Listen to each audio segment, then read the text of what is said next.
Hello. So in this video, we're going to talk about David Ireland's play, Half a Glass of Water. So this is an incredibly brutal and troubling play. In the introduction to this collection, David Ireland Plays 1, he says that his work has been compared to that of Martin McDonagh, who's another great contemporary Irish playwright. McDonagh from the Republic of Ireland, David Ireland from Northern Ireland. But McDonagh is a practitioner of the in-your-face school of drama, and this play makes absolutely clear that Ireland is in a similar vein, right? So this is a play about two men, Whitney and Eli. Whitney is the younger man, around age 20. Eli is the older man, I think in his 50s. They are sitting at a table across from one another with half a glass of water sat between them.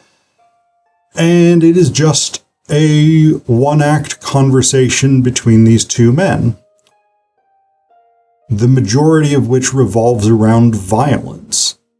Physical violence, child abuse, sexual violence, and fantasies of that.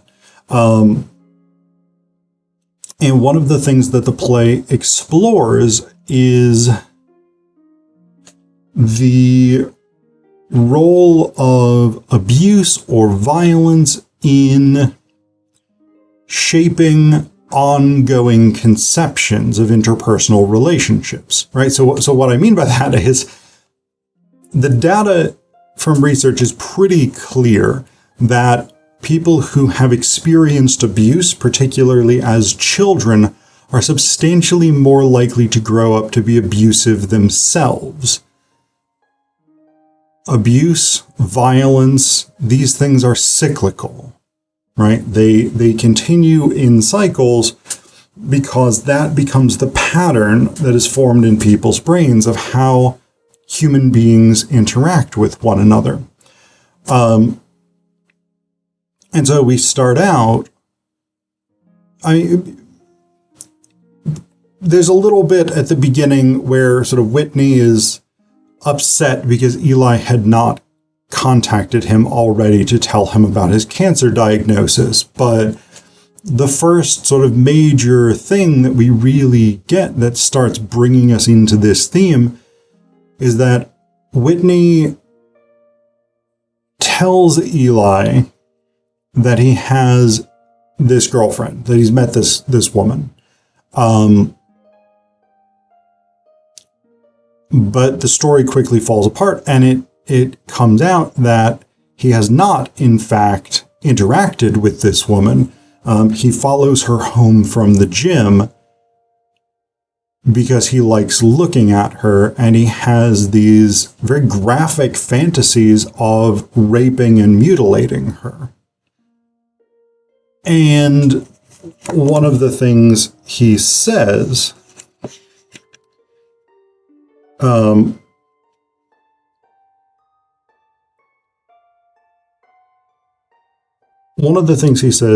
is, on the other hand, if I raped her, at least I'd get her attention. She doesn't even know who I am. At least if I raped her, she might notice me. I'm not gonna rape her, though.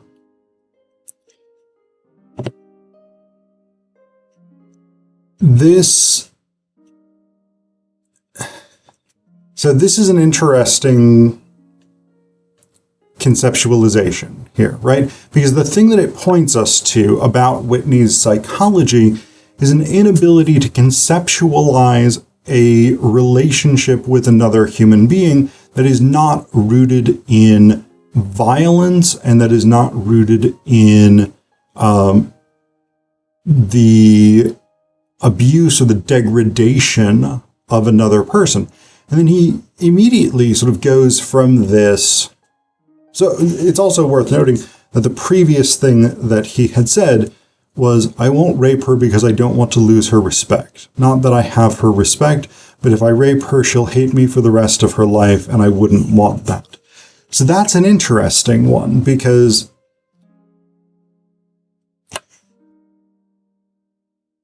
all of this sort of centers Whitney's experience, right? So even though it's phrased as she'll hate me for the rest of her life, we can kind of infer that the real emphasis is she'll hate me for the rest of her life. It's not quite as much about, I don't want her to experience that negative affect of hate. It's, I don't want to be hated by her. And we get the sense of this increasingly as Whitney then sort of immediately transitions from, here are the reasons I won't rape her, to, these are my fantasies about it. And it's not just rape, it's incredibly brutal and horrific mutilation, right? Like, he dreams of being covered in her blood. He dreams of cutting body parts off of her, etc., etc. And at one point,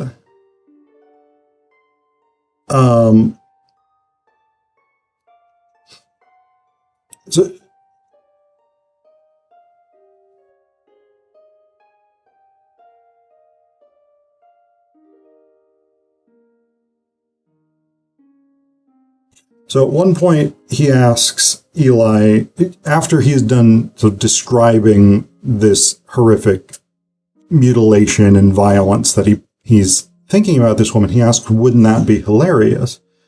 But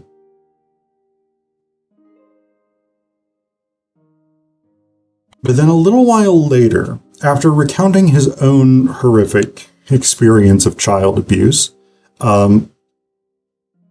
Eli says, and what about this girl from the gym? It would hurt for her, wouldn't it? Whitney asks, if I raped her? Eli says, yeah. Whitney says, yeah, it would hurt her. I'd want to hurt her. Eli says, why? Whitney says, because that's what makes it fun. Eli says, you want her to feel the pain you felt. You think that'll make you feel better. So again, there's these cycles of violence and abuse that become central to the structure of interpersonal relationships for Whitney especially, right? Whitney seems totally incapable of conceptualizing an interpersonal relationship apart from this, right? He cannot imagine simply having a conversation with this woman, potentially going on a date with her, going out to dinner or whatever it is. None of that even seems to enter into his mind as he's thinking about the type of connection he might have with this other person.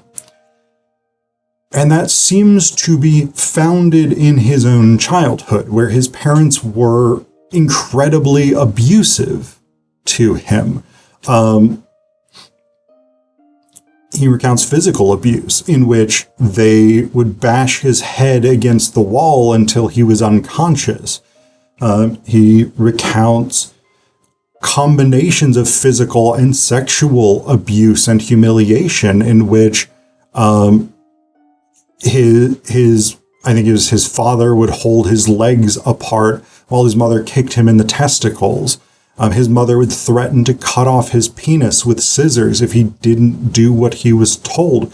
And then straight up sexual violence, in which, for instance, his parents brought in an old fat man and made their, I think he says he was 5 at the time, made their 5-year-old son fillet this man against his will. And so again, all of these things shape the way that Whitney looks at relationships, right? So there is the thing that Eli says, which is, if you can make someone else experience the suffering that you have experienced, then that will relieve your own pain, right? There is that sort of principle at work, that psychological principle. But at the same time, there's a concept called the horizon of expectations, right? Of what we as individuals, or we collectively, are capable of imagining about how the world works. And Whitney's horizon of expectations is incredibly foreshortened, right? It is limited to interpersonal interactions rooted in violence, in humiliation, in the degradation of the other for one's own personal pleasure, one's own personal satisfaction. And the sort of twist to this, in a way, is that we find out that while they were in prison together, Eli raped Whitney. So throughout much of the first, I'd say, 2/3 of the play, Eli seems to be not a great guy necessarily, but he seems to be much more compassionate, empathetic, capable of conceptualizing the experiences of someone else than Whitney is, right? So Eli builds his arguments against raping this woman on the basis of this history of child abuse was unpleasant for Whitney, and so he should not visit that kind of suffering on someone else. We then find out that Eli is himself a prison rapist. And one of the things that's striking and interesting about this is that in the early portion of the play, where Whitney and Eli are talking about the cancer diagnosis, Whitney sort of continually comes back to, I love you, you are my only relationship with another human being. And so on the one hand, that's striking because, again, all of Whitney's interpersonal connections are built around violence and suffering and sexual abuse, physical abuse, etc., etc. On the other hand, it is striking because, as we learn, Eli was essentially participating in the same kind of violence against Whitney that he is now trying, to a greater or lesser degree, to talk Whitney out of. And that, in fact, they are very similar to one another. Because as Whitney is saying, I love you, you're the only person I have a connection with, he also repeatedly says, I am not gay. And he doesn't say it in those terms. He says it in much more insulting, homophobic ways. But there's this strident need to distance himself from being gay, that to establish that you can have male intimacy without it being a sexual relationship. And yet this is a person with whom he has had a sexual relationship, even though that sexual relationship was one of sexual violence rather than of consensual, mutually supportive, mutually fulfilling sex. We also learn that Eli, while he was raping Whitney, was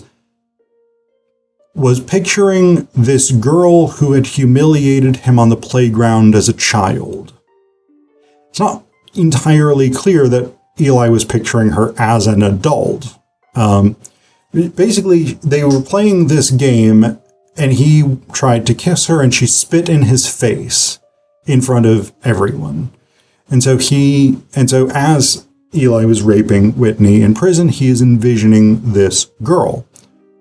That is, again, his own cycle of trauma, his own cycle of suffering, then being visited forward in future instances of abuse. And all of that sort of comes back around to the function of trauma, the function of suffering in this, in a society. Because, I mean, Northern Ireland has a very long history of violence and not just sort of sectarian violence, although throughout the Troubles that was clearly central, but because it was historically in recent history, recent decades, the post-World War II period especially, because it was a stridently sectarian society, is a highly conformist society, right? In which one behaved properly to show that one was part of the in-group. Protestants and loyalists behaved in certain ways, endorsed certain traditions, etc., etc. Catholics and Republicans behaved in different ways and endorsed different traditions, etc., etc. And you stayed in your group and you behaved properly to show that you were part of the in-group. You were someone who could be trusted by those in your community. And so when those communal norms are rooted in violence, abuse, strident sort of control of others, all of those things become cyclical. They become ingrained in a society in ways that are very, very hard to break. And that's really what Half a Glass of Water is concerned with, is the construction of societies and individual psyches out of these large-scale experiences of violence.